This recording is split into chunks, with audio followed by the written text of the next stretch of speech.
నమస్కారం అండి. నేను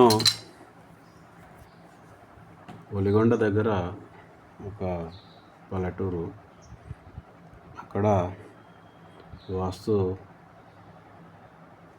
కొరకు వెళ్ళాను. అక్కడ ఆ ఇల్లు ఎలా ఉంది అంటే, దానికి నార్త్లో రోడ్ ఉందండి, అలాగే వెస్ట్లో కూడా రోడ్ ఉందండి. కానీ ఈ ఎదురుగా ఇక్కడి నుండి అంటే ఉత్తర వాయవ్యం నుండి ఇలా రోడ్డు కూడా వచ్చి ఈ ఇంటికి తాకిందండి. ఇది ఉత్తరం కాబట్టి ఈ పక్కన ఉత్తర వాయవ్యం అవుతుంది కాబట్టి ఈ రోడ్డు ఈ ఇంటికి ఉత్తర వాయవ్యపు వీధిపోటు అవుతుంది. ఈ రోడ్ ఇలా వచ్చి ఇలా వెళ్ళిపోతుందండి. అయితే ఈ ఇంటికి ఉత్తర సరిహద్దు నిర్మాణం ఉంది. ఈ రోడ్డుకి లోపల ఇంత భాగము ఖాళీగా వదిలిపెట్టారు.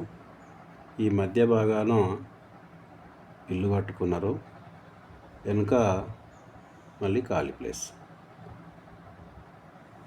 ఇది ఎంటీ ప్లేసు, ఇది ఎంటీ ప్లేసు, ఇది హోమ్ కట్టుకున్నారండి, ఇల్లు కట్టుకున్నారు.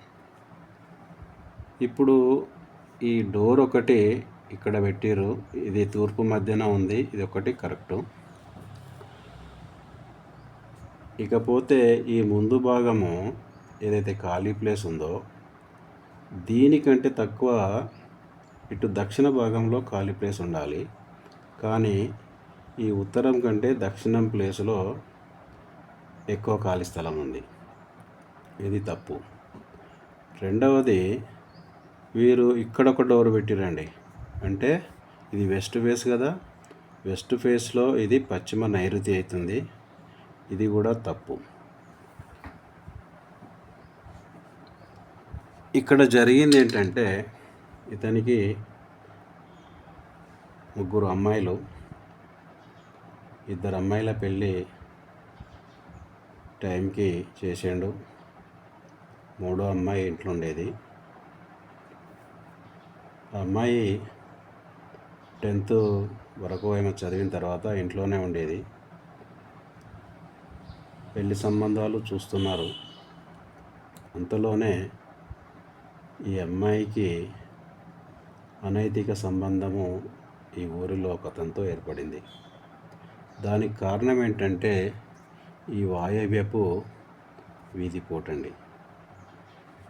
ఈ వాయవ్యము స్త్రీలకు తప్పకుండా చేటు చేస్తుందండి.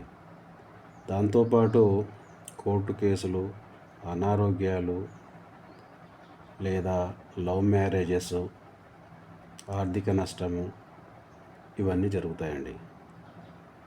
ఇది ఆ అమ్మాయి ఒక అబ్బాయితో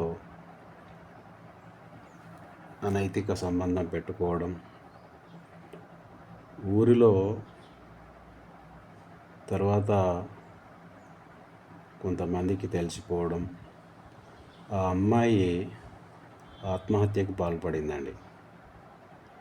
కానీ చివరిలో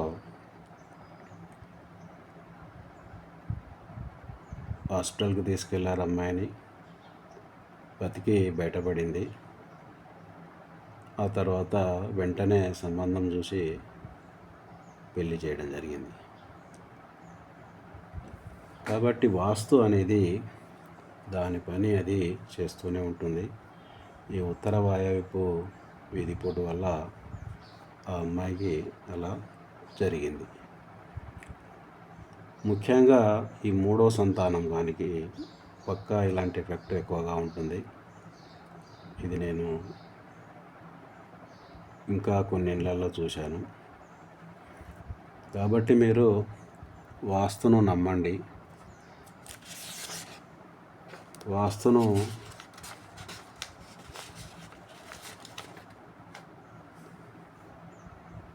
నమ్మండి, వాస్తును ఫాలో కండి. ఇల్లు కట్టే ముందు వాస్తు తెలిసిన మంచి శాస్త్రజ్ఞుని పిలిచి అతను చెప్పిన ప్రకారము కనుక ఇల్లు కట్టుకుంటే అన్ని విధాలా బాగుంటుంది. థ్యాంక్ యూ అండి.